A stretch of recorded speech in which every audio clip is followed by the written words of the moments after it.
I wanted to own a little bit of property in Arizona or New Mexico because I want to grow succulents. But I also wanted to, I would like to buy, I don't think I have this kind of time. This is what I'll do when I retire from comedy. If there's any land left, I want to buy some desert land and I get into these water projects. I always talk about this guy, Andrew Millison. If you ever get bored and you just want to watch some stuff like that, Andrew Millison has a YouTube account, and he's a professor at Oregon State, and he's all about restoring land by building water sources. That's where I got. It's not exactly where I got the swale talk from, but he furthered it for me. Like right now, I have an idea for my cabin. And if you've ever watched any of these land videos, this is what I want to do out there. Down below, I was just talking to my neighbor who said, don't buy no river rock. Don't you buy no river rocks. That neighbor, he came down and me and him were talking. And I was talking about being down by the creek.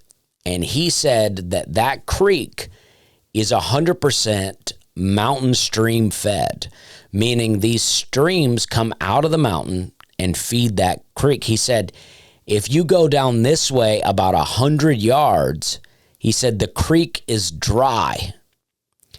So it's just about where my land is at is this beautifully clear water. It's so cold. The water is so cold. Even on these hot days, it's so cold because it's just flowing right out of the mountain.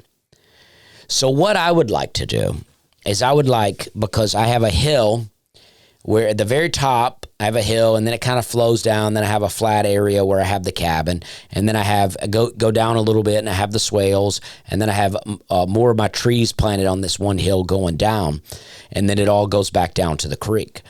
And the way the land is shaped out there, my neighbor said, all of the rain, when it rains really heavy, it all filters it right down to the creek.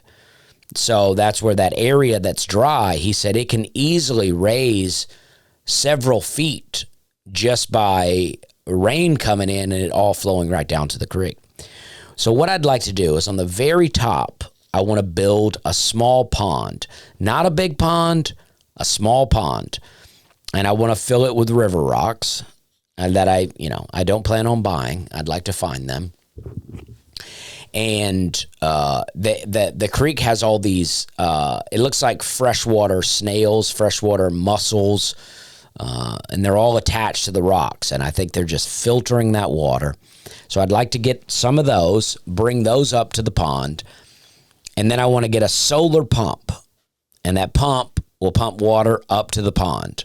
And then have an overflow of the pond that goes down through the land, build channels and pipes. I already got a little bit of that going right now, but channels and pipes to where it goes down, filters down into the swale, and then the swale fills up, and then that overflows into the other swale, and then that overflows, and have it run through the land a bit to water various trees, and then down back out into the creek.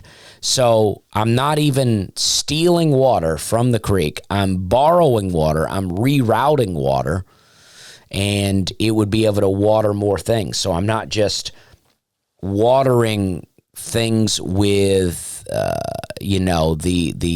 this faucet, which probably has a lot of, toxins in the water.